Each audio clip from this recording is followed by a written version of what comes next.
LA 침례교회 주일 오전 예배에 함께 참석하신 모든 분들을 주님의 이름으로 환영합니다. 오늘은 성도님들과 함께 우리 창세기 15장 지난주에 저희들이 1절부터 6절까지 함께 살펴보았고, 오늘은 7절부터 마지막 절까지 조금 내용이 길기는 합니다만 전체 내용의 말씀을 가지고 오늘 아브라함의 생애를 통해서 얻는 우리 교훈의 시간 함께 나누도록 하겠습니다. 제가 먼저 말씀을 읽겠습니다. 창세기 15장 7절부터 마지막 21절까지의 말씀입니다. 또 그에게 이르시되 나는 이 땅을 내게 주어 내가 그것을 상속하게 하려고 너를 갈대아 사람들의 우르에서 데리고 나온 주니라 하시매, 그가 이르되 주 하나님이여 내가 그 땅을 상속할 줄을 내가 무엇으로 알리까 하니, 그분께서 그에게 이르시되 나를 위해 3년 된 암송아지와 3년 된 암염소와 3년 된 숫양과 산 비둘기들과 집 비둘기 새끼를 가져오라 하시니라. 그가 이 모든 것을 그분께 가져다가 그것들을 한 중간에서 둘로 쪼개고 각각의 조각을 서로 마주보게 놓았으나 새들은 쪼개지 아니하였으며, 날짐승들이 그 사체들 위에 내려올 때에 아브라함이 그것들을 쫓아내었더라. 해가 질 때 깊은 잠이 아브라함을 덮치고 보라, 큰 어둠의 공포가 그를 덮쳤는데 그분께서 아브라함에게 이르시되 이것을 확실히 알라. 즉 내 씨가 자기들의 소유가 아닌 땅에서 나그네가 되어 그 땅 사람들을 섬기겠고 그 사람들이 400년 동안 그들을 괴롭히리라. 그들이 섬길 그 민족을 내가 또한 심판하리니 그 뒤에 그들이 큰 재산을 가지고 나오리라. 너는 평안히 내 조상들에게 가겠고 충분히 나이 들어 묻힐 것이나 그들은 네 번째 세대의 때에 여기로 다시 오리니 이는 아모리 족속의 불법이 아직 가득 차지 아니하였기 때문이라 하시니라. 해가 져서 어두울 때에 연기나는 화로가 보이고 타오르는 횃불이 그 조각들 사이로 지나갔는데 바로 그날에 주께서 아브람과 언약을 맺으며 이르시되 내가 이 땅을 이집트 강에서부터 그 큰 강 곧 유프라테스 강까지 내 씨에게 주었노니, 즉 겐 족속과 그니스 족속과 간몬 족속과 헷 족속과 브리스 족속과 르바 족속과 아모리 족속과 가나안 족속과 기르가스 족속과 여부스 족속의 땅이니라 하시니라. 오늘 이 말씀을 가지고 다시 한번 아브라함의 생애를 통해서 배우는 교훈 7번째 시간입니다. 지난 시간에 이어서 믿음의 확증 2번째 시간 함께 말씀을 나누도록 하겠습니다. 말씀을 위해서 잠시 기도하겠습니다.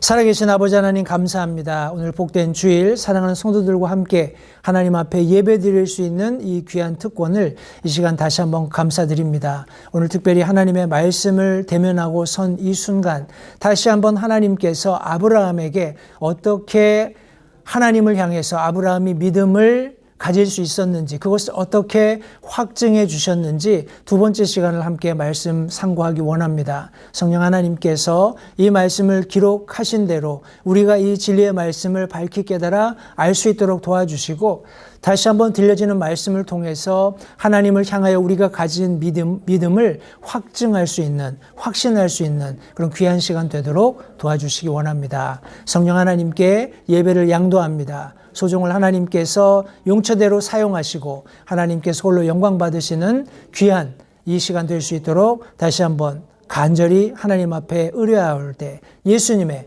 귀하신 이름으로 기도했습니다. 아멘. 우리 지난 시간에 저희들이 함께 하나님의 말씀 가운데에서 어떻게 하나님께서 아브라함의 믿음을 확증해 주셨는가 3가지로 함께 살펴보았습니다. 하나님께서는 지속되는 말씀을 통해서 아브라함에게 계속적으로 적어도 창세기 안에만 7번 이렇게 하나님께서 아브라함에게 약속하신 것들을 연거푸어 설명해 주시면서 그가 믿음을 잃지 않도록 그가 가진 믿음을 확증해 주셨던 것을 성경이 기록하고 있습니다. 때때로 아브라함이 잘못된 믿음 때문에, 인간적인 관점 때문에 이 믿음을 잃고 곁길로 나갔을 때 계속적으로 하나님께서 그의 믿음을 바로잡아 주시는 말씀을 통해서 그의 믿음을 확증하셨다고 두 번째 대지에서 함께 살펴본 바 있습니다. 그리고 궁극적으로 하나님께서 지속적으로 아브라함에게 약속하신 것을 반복적으로 말씀하시면서 바로잡아 주시면서 그 아브라함의 삶 속에서 찾으시는 말씀이 있다고 우리가 함께 나누었습니다. 너무나 심플하고 단순한 말씀이죠. 바로 하나님의 말씀에 아멘 하는 믿음이었습니다. 성도님들, 우리가 하나님께서 지속적으로 우리에게 말씀해 주시고 우리를 바로잡아 주시는 말씀을 듣게 될 때 우리가 아멘함으로써 우리의 믿음을 하나님께서 확증해 가신다라는 것을 기억하시고, 오늘 두 번째 시간 7절부터 있는 말씀을 통해서 어떻게 하나님께서 아브라함이 가지고 있는 하나님을 향한 믿음을 확증해 가셨는가 내용을 함께 살펴보도록 하겠습니다. 믿음의 확증을 위해서 여기 먼저 하나님께서 선포하시는 장면이 나옵니다.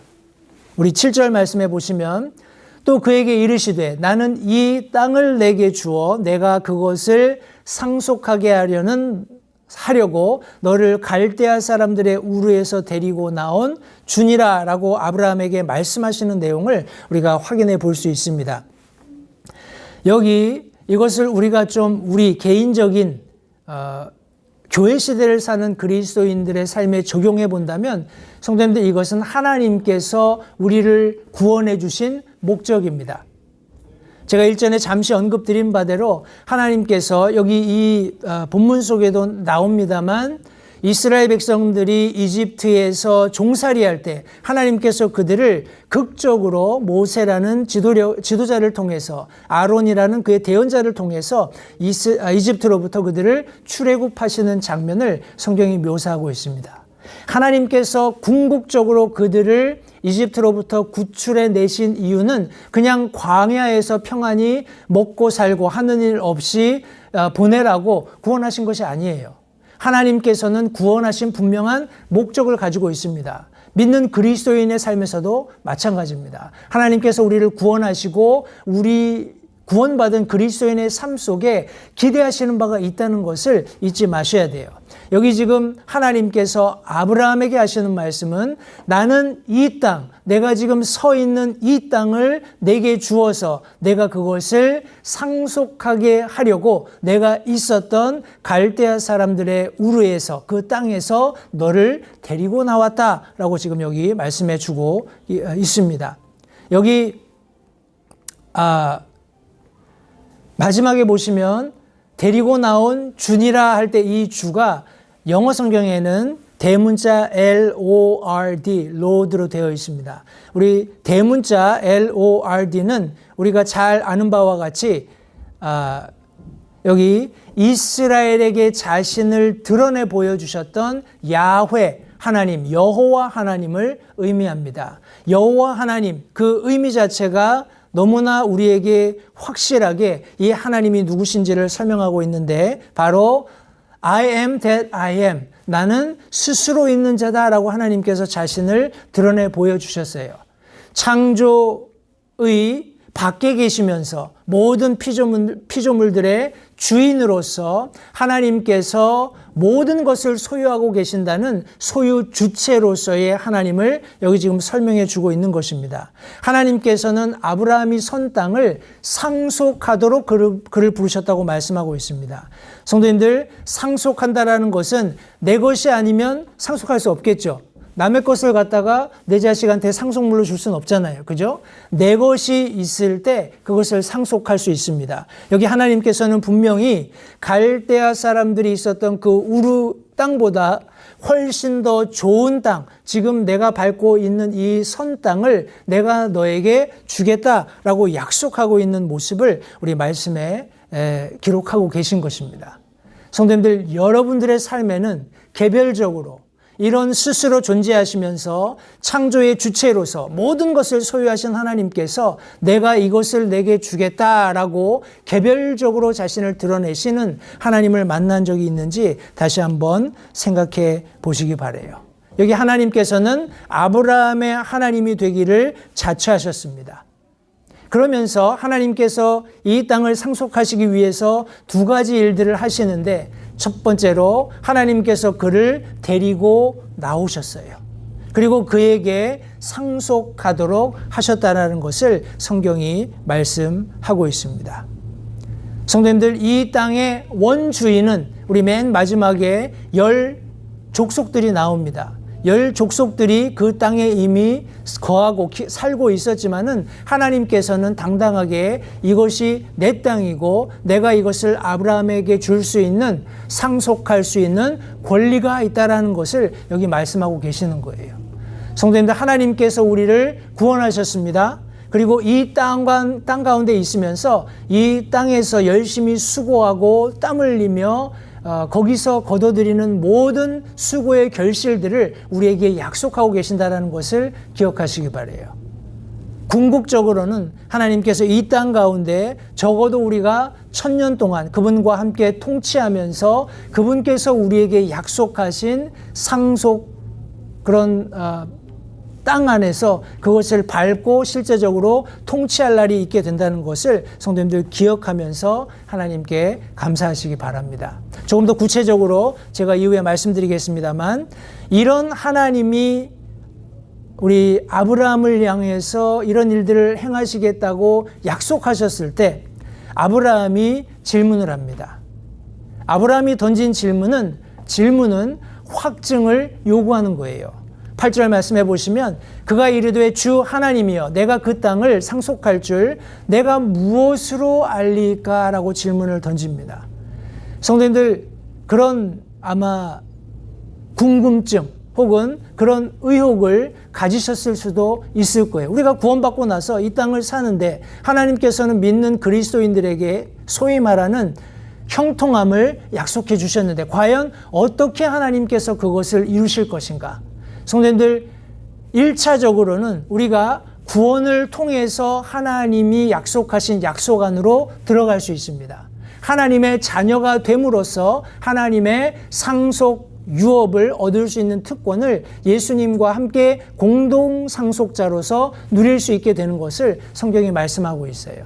이런 하나님의 분명한 선포에 대해서 우리가 가질 수 있는 믿음에 대한 확증을 해주실 때 질문을 던지는 것은 굉장히 유익합니다.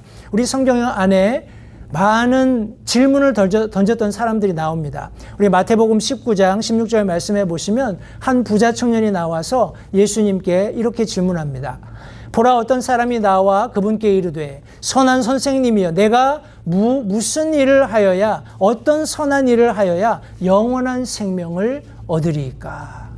성도님들, 영원한 생명에 대한 하나님이신 예수님께서 이 땅 가운데 오셔서 선포하신 왕국의 복음 앞에 이런 질문을 던지는 것은 매우 유익한 것입니다. 하나님께서 확증하신 그 말씀에 대해서 내가 믿음을 가질 수 있는 그런 질문들은 매우 유익한 결과를 가져온다는 것을 기억하시고, 우리 한 율법사도 물론 부정적인 의도를 가지고 던졌지만 여기 누가복음 10장 25절 말씀해 보시면 이런 질문을 던집니다.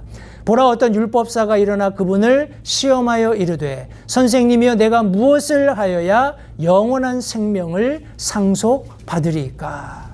여전히 유대인들로서 우리 하나님께서 약속하신 메시아 하나님 자신이 그들 앞에 서 계심에도 불구하고 그들은 불완전한 인간의 지식을 가지고 하나님께 계속해서 이런 질문을 던지고 있는 거예요. 그러나 하나님께서는 이미 사람이 믿으면 영원한 생명을 얻을 수 있는 믿음의 확증을 이미 세상에 선포하시고 스스로 인간의 몸을 입고 이 땅에 오신 그런 상태라는 것을 생각해 볼 때 성도님들, 이런 질문들이 굉장히 유익한 결과를 가져온다는 것을 생각해 볼 수 있습니다. 우리 예수님께서 부활하시고 난 이후에 제자들이 복음을 전하기 시작했습니다. 예수 그리스도의 부활의 증인으로서 담대히 이스라엘 백성들 앞에서 십자가에 너희들이 못 박은 예수가 바로 메시아였노라라는 것을 강력하게 설파했을 때 사도행전 2장 37절 말씀에 이제 그들이 이 말을 듣고 마음속으로 찔려 베드로와 나머지 사도들에게 이르되 사람들아 형제들아 우리가 어찌할까? 여기 회개하고 침례를 받아 구원받도록 권면하는 내용의 말씀을 통해서 우리 굉장히 많은 사람들이 구원받고 우리 교회에 더해지는 역사가 있었던 것을 성경이 말씀하고 있습니다. 빌립보 간수도 마찬가지입니다. 사도행전 16장 30절 말씀에 우리 바울과 실라가 복음을 전하다가 핍박을 받고 매를 맞고 지금 여기 빌립보 감옥에 갇혀 있을 때 그들이 한밤중에 하나님께 원망하고 울부짖었던 것이 아니라 하나님을 찬양하고 그 찬양 소리를 모든 사람들이 들을 수 있었다고 성경이 말씀하고 있습니다. 그때 옥문이 흔들리고 우리 옥문이 열리고 그들의 착고가 깨지는 일이 일어났습니다. 이 빌립보 간수는 모든 죄수들이 도망한 줄 알고 스스로 자결하려고 했어요. 그때 우리 사도 바울이 그를 불러 세웠습니다. 우리가 여기 있으니 내 목숨을 해하지 말라. 여기 지금 그들을 데리고 나와 빌립보 간수가 그들을 데리고 나와서 이렇게 얘기합니다. 선생들이여 내가 무엇을 하여야 구원을 받으리까?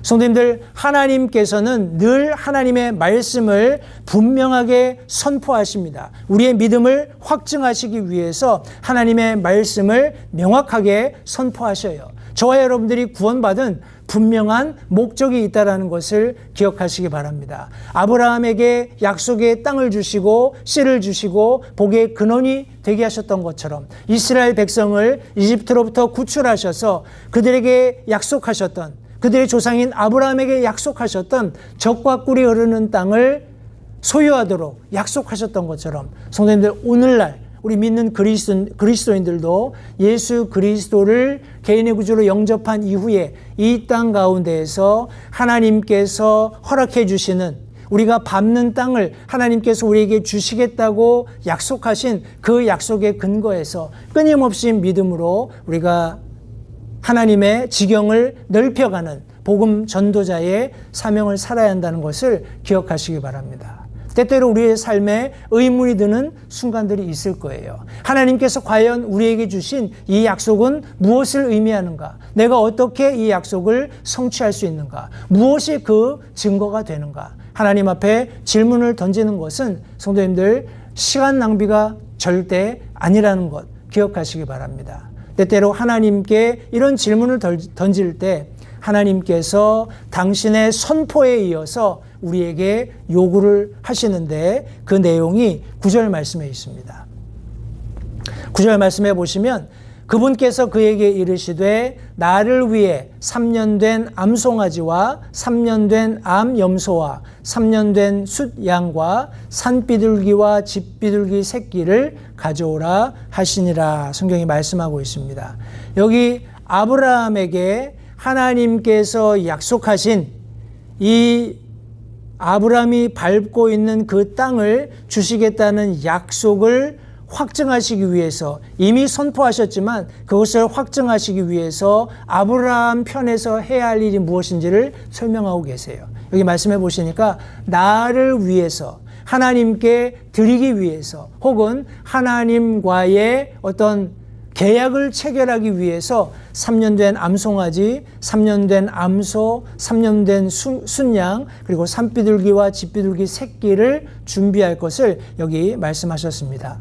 3년 되었다라는 것은 통상 성경에서 완성의 우리 완전한 숫자로 많이 등장을 합니다. 이 말인즉슨 여기 지금 설명된 가축들은 성숙하고 완전히 성장한 것을 의미합니다. 그리고 여기 언급된 이 가축들은 하나님 앞에 드려져야 할 희생물로서 하나님께서 아브라함에게 준비하라고 하신 것인데 이것이 레위기에서 설명하고 있는 여러 모양의 희생 헌물이기도 합니다. 다른 의미로 얘기하면 하나님께서 레위기에 명령하신 이스라엘에 요구하셨던 아론의 그런 혈통을 통해서 요구하셨던 희생 제사보다 훨씬 수백 년 앞선 것이라는 것을 우리가 이해할 수 있습니다. 하나님께서는 이런 모든 완전한 그리고 무결한 아브라함과의 언약 체결을 위해서 아브라함이 이것을 준비하도록 명령하셨어요.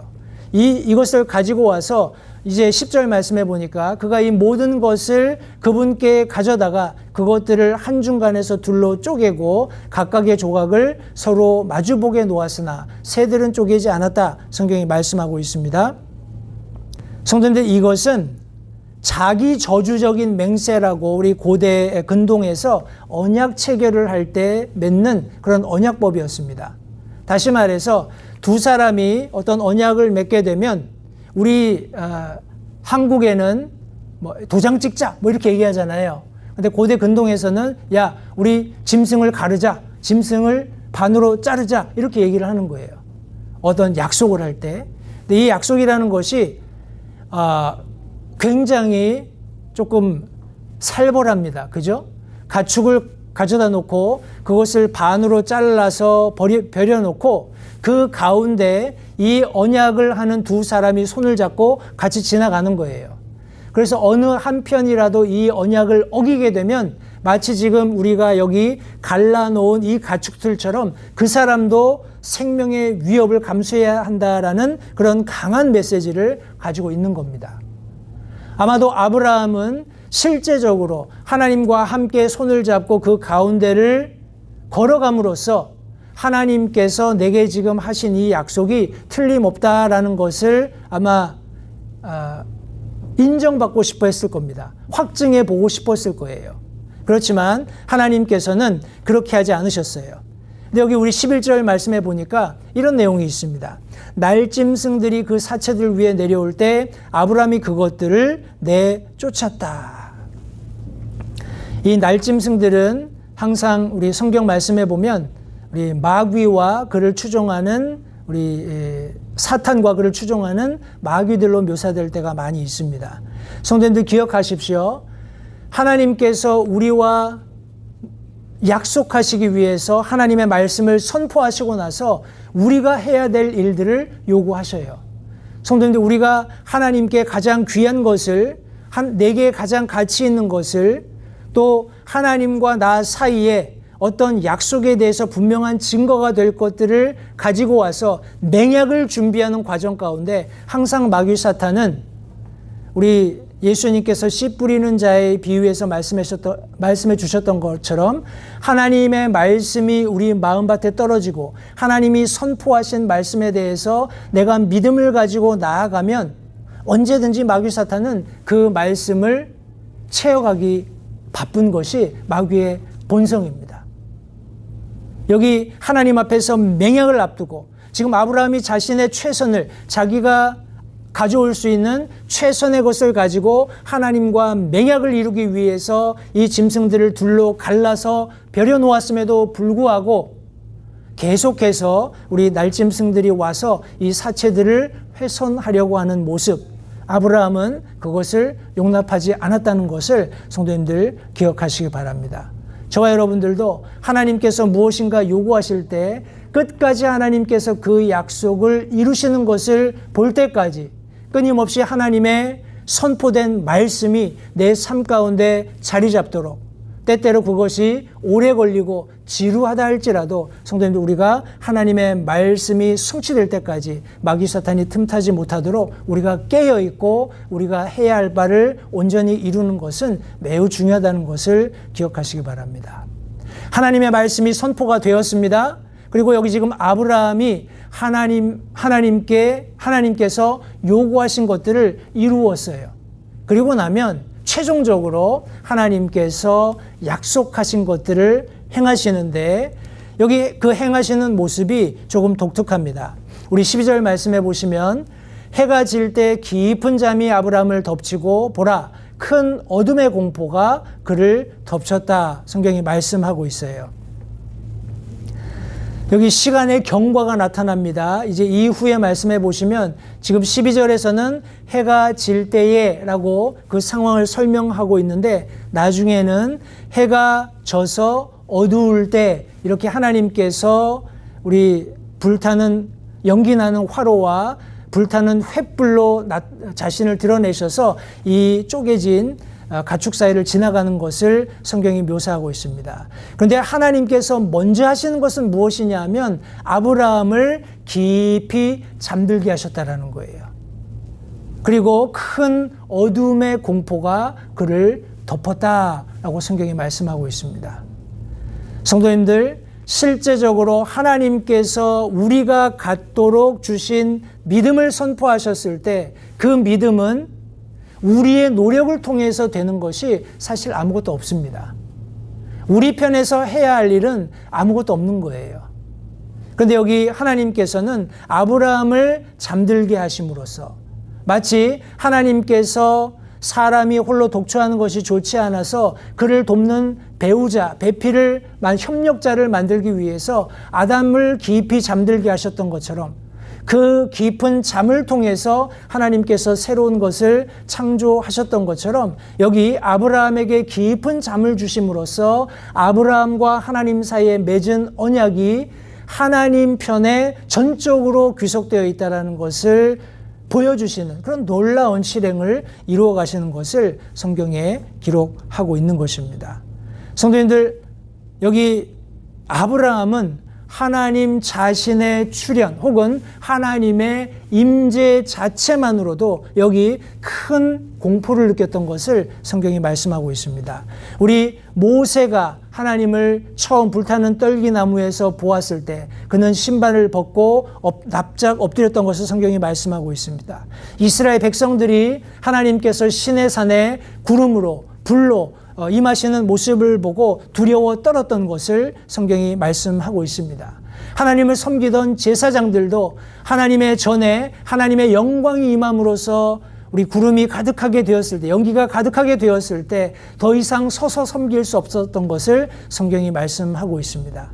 여기 불가항력적인, 내가 어찌할 수 없는 하나님께서 허락하시는 깊은 잠을 통해서 아브라함 편에서는 어떠한 노력도 하나님이 요구하시지 않는 인간의 철저한 무력함을 다시 한번 여기 말씀해 주고 계시면서 하나님의 임재가 실제하시는 것을 여기 12절 말씀을 통해서 확인할 수 있습니다. 그 이후에 하나님께서 확언하실 때 그분께서 아브라함에게 이르시되 이것을 확실히 알라. 하나님께서 실행하시는 과정 가운데 다시 한번 미래적인 예언의 말씀을 여기 하고 계시는데 먼저 이스라엘 백성들이 400년의 고난을 받게 될 것을 말씀하셨어요.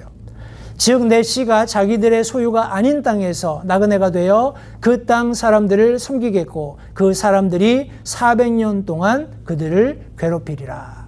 성도님들, 우리는 완성된 성경을 가지고 있죠. 그래서 이 완성된 성경을 통해서 이미 이스라엘 백성들이 이집트에서 400년간 종살이했다라는 것을 알고 있습니다. 그러나 아브라함으로서는 알 길이 없죠. 그죠? 그리고 아브라함은 실제적으로 이런 이스라엘 백성들이 이집트에서 고난받는 현장을 목격할 수도 없었습니다. 그러나 하나님께서 예언적으로 역사의 주인으로서 창조 밖에서 모든 것을 창조하셨고 모든 것의 주인이 되시고 그것을 누구에게든지 상속하실 수 있는 주인으로서 주권자로서 여기 지금 역사의 이스라엘 백성들을 향한 단편을 설명해 주고 계신 겁니다. 400년 동안 하나님께서 약속하신 그 씨가 자기들의 소유가 아닌 땅에서 나그네로 고난받을 것을 말씀하셨고 로마서 5장 3절부터 4절 말씀해 보시면 여기 그리할 뿐만 아니라 우리가 환난도 기뻐하나니 이는 환난이 인내를 이루고 인내가 체험을, 체험이 소망을 이루는 줄 우리가 알기 때문이다 라고 말씀하셨어요. 성도님들, 우리가 인간적으로 고난받는 것, 그것이 우리가 견디기 어려울 정도로 시간이 지속된다 할지라도 거기에 분명히 하나님께서 뜻하신 의도와 뜻이 있다라는 것을 절대 잊지 마시기 바랍니다. 동일한 원리의 말씀을 베드로전서 1장 6절부터 7절에 이렇게 말씀했습니다. 비록 지금은 필요가 있어 너희가 여러 가지 시험으로 인해 잠시 근심하고 있지만 그 구원을 크게 기뻐하나니 이것은 너희 믿음의 단련이 불로 단련해도 없어지는 금을 단련하는 것보다 훨씬 더 귀하여 예수 그리스도께서 나타나실 때 칭찬과 존귀와 영광으로 드러나게 하려 함이니라 성경이 말씀하고 있습니다. 성도님들, 하나님의 목적에 의해서 하나님의 섭리로 인간 역사 가운데 시간적인 제약을 두고 하나님께서 하나님의 백성을 여기 성경에서는 400년 동안 우리 타민족 아래에서 고통받게 하시겠다라고 약속하셨습니다. 그러나 그 이후에 그들이 구원받는 일이 있을 것인데 먼저는 민족의 심판이 있을 것을 말씀하셨어요. 우리 14절 말씀해 보시면 그들이 섬길 그 민족을 내가 또한 심판하리니 라고 성경에 말씀하셨습니다. 여기 이 심판은 그 민족들이 섬겼던 우상들에 대한 우리 10가지 심판을 통해서 하나님께서 심판하셨습니다. 인간의 생명의 주관자가 하나님이심을 장자의 죽음을 통해서 다시 한번 이 이집트 민족들에게 하나님께서 드러내 보여주셨어요. 그리고 유월절 사건을 통해서 어린 양으로 오실 예수 그리스도를 예표하시는 구원의 놀라운 그림을 우리 이스라엘 백성들에게 주시는 그런 심판의 과정을 갖게 된 것을 성경이 말씀하고 있습니다. 그러면서 하나님께서 우리 이스라엘 백성들을 탈출시키실 때 그 뒤에 그들이 큰 재산을 가지고 나오겠다 약속하셨습니다. 성도님들, 믿는 그리스도인들과 세상 사람들이 다투어야 하는 그런 어떤 시점이 되었을 때 하나님께서는 항상 믿는 그리스도인 편이라는 것을 기억하시기 바라요. 상황이 어찌 되었건 처지와 형편이 어찌 되었건 하나님께서는 하나님께서 하시겠다고 하신 그 말씀을 반드시 성취하시는 분이십니다. 하나님께서 약속하신 대로 400년이 지났을 때 하나님께서 모세를 통해서 아브라함에게 약속한 그 약속을 기억하시고 이스라엘 백성들을 이집트로부터 구출해 내실 때 우리 마치 이집트 사람들을 노략하듯이 전쟁의 노획물을 탈취하듯이 큰 재산을 가지고 나왔던 것을 성경이 기록하고 있습니다. 그러면서 하나님께서 아브라함과 그의 후손들의 미래에 대해서 15절, 16절에 연이어 말씀하십니다. 너는 평안히 내 조상들에게 가겠고 충분히 나이 들어 묻힐 것이나 그들은 네 번째 세대의 때에 여기로 다시 오겠다 말씀하셨습니다. 아브라함은 175세에 죽었습니다. 하나님께서 데려가셨고 우리 이스라엘 백성들은 그 후에 400년이 지난 후에 다시금 하나님께서 아브라함이 밟고 서 있던 땅을 약속하신 대로 주시겠다고 약속하신 것을 실천하시는 그런 출애굽 사건이 있었던 것을 성경이 말씀하고 있습니다. 그런데 재미있는 것이 무엇이냐면 왜 400년이었냐라는 거예요. 그죠? 여기 말씀해 보시니까 이는 아모리 족속의 불법이 아직 가득 차지 아니하였기 때문이다라고 성경이 말씀하고 있습니다. 성도님들, 이후에 우리가 잠시 조금 더 살펴보겠습니다만 하나님께서는 가나안의 10민족들을 멸하셨어요. 어떻게 해요? 이스라엘 백성들을 데리고 오셔서 그 가나안을 주시겠다고 약속하신 대로 우리 가나안을 점령하는 그런 일들이 여호수아서부터 계속해서 설명이 되어 있습니다. 그런데 성도님들, 한 가지 우리 세상 사람들이 의아해하는 부분들이 있습니다. 그게 뭐냐 하면 하나님께서 남녀노소 물론대소하고, 다시 말해서 어린아이가 됐건 여자가 됐건 뭐 임산부가 되었건 노약자가 되었건 가리지 말고 완전히 멸절시키라는 그런 명령을 우리 자주 언급하십니다. 왜 그랬을까요? 너무나 야만적이지 않나요? 우리가 그런 생각을 할 때 성도님들, 여기 하나님께서 약속하신 가나안 땅에 그 하나님께서 이스라엘 백성들에게 주신 그 가나안 땅을 점령하면서 살아가는 그 민족들이 범했던 끔찍한 범죄들, 하나님 앞에 범법들을 우리가 살펴보면 그것은 얼마든지 하나님께서 징벌적으로, 그들을 심판하시는 수단으로서 이스라엘을 사용하셨다는 것을 이해할 수 있게 됩니다. 그것을 제가 조금 이따 다시 조금 더 설명을 드릴 텐데, 성도님들, 이렇게 하나님께서 아모리 족속의 불법이 충만하지 않는, 가득하지 않은 이유 때문에 400년이라는 은혜의 시간을 적어도 이 민족들을 향해서 두셨다라는 겁니다. 오늘날도 마찬가지입니다. 디모데전서 2장 4절 말씀해 보시면 그분은 모든 사람이 구원을 받고 진리를 아는 데 이르기를 원하시느니라. 성도님들, 우리 연세 드신 분들은 더 아마 절실하게 느끼실지도 모르겠어요. 세상이 너무나 급변하고 있죠. 급변하고 있는데 악하게 변하고 있습니다. 아유, 세상이 빨리 끝났으면 좋겠다. 믿는 분들은 아유, 하나님이 빨리 나를 데려가시면 좋겠다, 이렇게 생각하고 이야기할지 모릅니다. 그러나 하나님의 마음은 모든 사람이 구원을 받고 진리를 아는데 이르기를 원하시기 때문에 오늘도 여전히 길이 참고 계신다는 것을 기억하시기 바라요. 베드로후서 3장 9절 말씀에서는 주께서는 자신의 약속에 대해 어떤 사람들이 더디다고 생각하는 것까지 더디지 아니하시며 오직 우리를 향하여 오래 참으사 아무도 멸망하지 아니하고 모두 회개에 이르기를 원하신다고 성경에 말씀하고 있습니다. 성도님들, 하나님의 길이 참으심, 그저 우리가 하나님의 길이 참으시는 것을 보고 관망 혹은 구경만 하는 것이 아니라 실제적으로 나가서 하나님께서 우리에게 명령하셨던 것처럼 그들을 할 수만 있는 대로 구원해내는 그런 열정도 우리에게 있어야 할 줄 믿습니다. 성도님들, 이렇게 하나님께서 우리 아브라함에게 그 후손의 미래들까지 다 말씀해 주신 후에 이제 언약을 맺게 됩니다. 여기 17절 말씀해 보시니까 해가 져서 어두울 때 연기나는 화로가 보이고 타오르는 횃불이 그 조각들 사이로 지나갔다 하고 성경이 말씀하고 있어요. 여기 두 가지 서로 다른 모양의 하나님을 예표하는 그런 대상을 여기 17절 말씀이 설명하고 있습니다. 연기나는 화로가 하나이고 또 다른 하나는 타오르는 횃불입니다.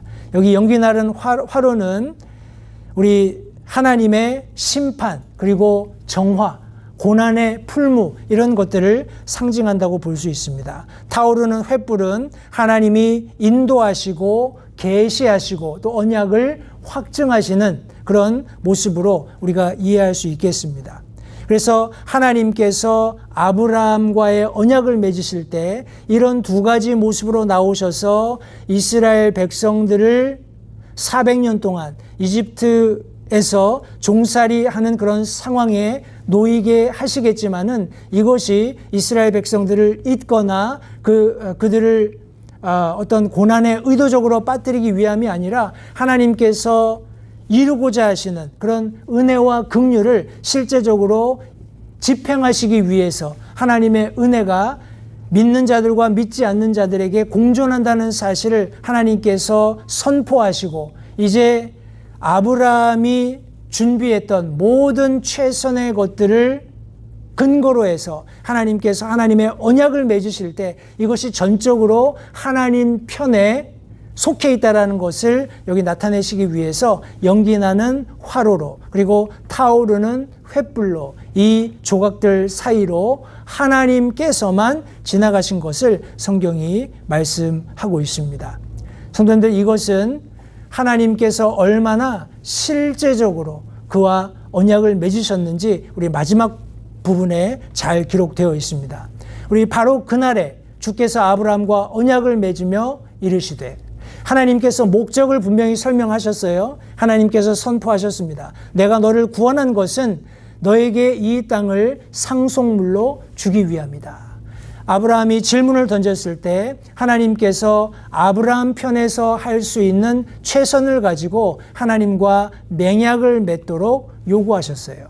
아브라함이 모든 것을 준비하고 그것이 하나님에 의해서 성취되기까지 날짐승들이 거기 앉지 못하게 하는 그런 수고를 기울임이 끝났을 때, 다시 말해서 그의 인내가, 하나님을 향한 믿음의 인내가 절정에 이르렀을 때 하나님께서 약속하셨던 말씀을 실행하시는데, 실행하시면서 다시 한번 실제적인 언약을 우리 아브라함에게 주십니다.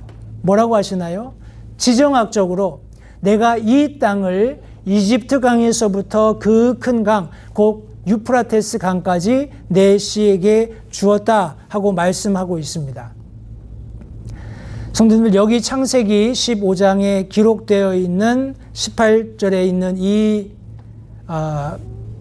지정학적인 위치는 아직까지 한 번도 이스라엘 백성들에게 주어진 적이 없습니다. 우리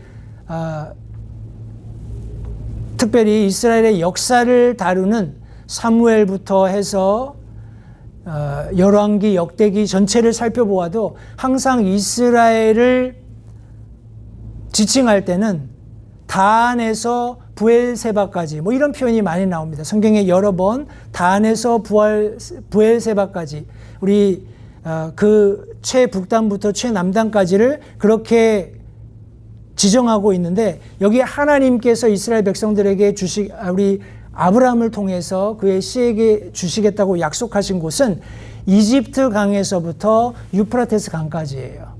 근데 이 말씀은 나중에 우리 이사야서나 에스겔서나 스가랴서, 미래를 예언한 그 말씀들을 통해서 메시아 왕국에서, 우리 천년 왕국에서 우리 확보될 그런 지정학적인 실제적인 위치라는 것을 알 수 있습니다. 점진적으로 이스라엘 백성들이 적은 영토를 다시금 이제 찾게 되었고, 이제 이스라엘 왕국을 통해서 단에서 부엘세바, 그리고 그 먼 지역들에서는 솔로몬 왕 시대에 조공을 받는 그런 정도였었지만, 예수 그리스도께서 이 땅에 오셔서 하나님의 약속을 실제적으로 실행하실 때, 아브라함에게 약속하셨던 그 모든 일들을 완성하실 때, 이집트 강에서부터 유프라테스 강까지 우리 모든 이 약속된 땅이 실제적으로 우리 이스라엘 민족들에게 주어지게 될 것을 성경이 말씀하고 있습니다.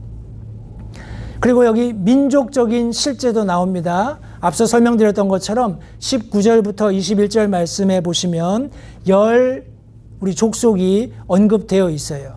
그런데 성도님들, 우리 레위기 18장이나 신명기 9장, 우리 신명기 18장 이런 말씀들을 보시면 가나안 민족들이 얼마나 끔찍한 죄를 범했는지 그들의 죄악이 잘 나열되어 있습니다.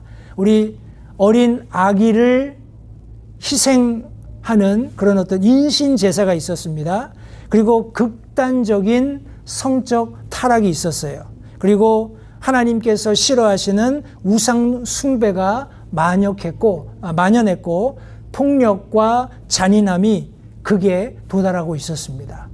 하나님께서는 이스라엘이 가나안을 점령하면서 이 10족속들을 멸하도록 하셨을 때, 이것은 단순히 정복전쟁, 우리 땅을 소유하기 위한 정복전쟁이 아니라 하나님의 심판행위였다는 것을 기억하시기 바랍니다. 우리 당시 고대 근동의 관점에서는 땅의 주권은 신이 결정한다, 이런 말이 있었습니다. 따라서 하나님이 아브라함에게 내가 이 땅을 주겠다라고 말씀하셨을 때는 땅의 주인이 되시는 하나님께서 실제적으로 주권을 발휘하신다는 그런 의미가 있는 것입니다. 하나님은 땅을 빼앗아 주신 것이 아니에요.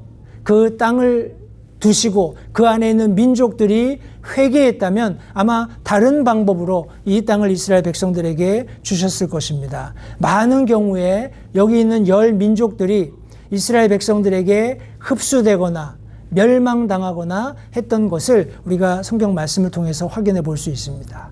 그러나 안타깝게 성도님들, 하나님께서 지정학적으로 주셨던 실제적인 이 영역의 땅들은 이스라엘 백성들의 불순종 때문에, 이스라엘 백성들이 어떤 면에서는 타 민족들과 동화되어서 우상 숭배하고 하나님을 등지는 이런 뭐라고 하나요? 이런 악순환에 고리를 끊어버리지 못해서 결국에는 우리 북왕조 이스라엘, 남왕조 유다가 다 이방인들에게 사로잡혀가고 나중에 하나님의 은혜로 다시금 돌아와서 지금 오늘날에 이루고 있는 이런 모습을 우리가 역사를 통해서 확인해 볼 수 있습니다. 성도님들, 하나님은 무엇을 하겠다라고 약속하시고 그것을 실행하실 때 우리 편에서 무엇인가를 요구하지 않는 거예요. 하나님과의 약속에 있어서 전적으로 하나님께서 가령 아브라함 너와 내가 맺은 이 언약에 대해서 내가 이 약속을 지키지 못하면 내가 지금 벼려놓은 네가 나와의 맹약을 위해서 너의 최선을 다해서 여기 벼려놓은 이 희생물처럼 내 자신이 희생될 것이다 라는 것을 혼자 하나님 스스로 그 가운데를 지나가면서 우리 아브라함에게 확증하셨다는 것을 기억하시기 바랍니다. 성도님들, 우리 구원도 마찬가지입니다. 우리의 구원은 전적으로 하나님께 의존하는 겁니다. 예수 그리스도의 보혈로만 구원받는 겁니다. 하나님께서 우리 편에서 어떤 인간적인 수고나 인간적인 노력을 원치 않으셔요. 하나님의 약속 안에서 우리가 부요하고 풍요하고 번성하기를 원하신다는 것을 다시 한번 기억하시기 바랍니다. 오늘 아브라함의 생애를 통해서 다시 한번 하나님께서 어떻게 믿음을 확증하셨는가, 우리 세 가지로 함께 말씀을 살펴보았습니다. 하나님께서는 자신의 말씀, 특별히 구원에 대한 목적을 분명하게 선포하셨어요. 그리고 하나님 편에서 하나님께서 이루고자 하시는 아브라함과의 맹약을 위해서 요구하셨던 것이 있습니다. 하나님 앞에 드릴 희생물을 우리 아브라함에게 가져오라고 하셨고 그가 그것을 갈라놓은 것을 성경이 말씀하고 있습니다. 성도님들, 우리가 죽어서 멸망할 수밖에 없는 죄인이었다라는 것을 인정하는 것, 그것은 어떤 의미에서 내 자아를 하나님 앞에서 갈라놓는 것과 마찬가지입니다. 나의 가장 귀한, 내가 가장 아끼고 사랑하는 내 자아를 하나님 앞에 가르고 내어놓음으로써 하나님께서 나를 유일하게 구원하실 수 있는 분이시라는 사실을 내 삶 가운데 받아들일 때 하나님께서 실제적으로 그 약속을 실행하신다는 것을 기억하면서 다시 한번 아브라함에게 주셨던 믿음의 확증처럼 저와 여러분들의 삶 속에서도 하나님이 선포하시고 하나님께서 선포하신 그 말씀을 온전히 실행하시기 위해서 우리에게 가장 최선의 것을 요구하셨을 때 내 자신을 하나님 앞에 내어드림으로써 로마서 12장이 말씀하고 있는 살아있고 하나님께서 받으실 만한 산 희생물로 내 자신을 드림으로써 하나님의 놀라운 역사가 우리 삶 가운데 이루어지는 그런 매일매일의 삶을 경험할 수 있었으면 좋겠습니다. 기도하겠습니다.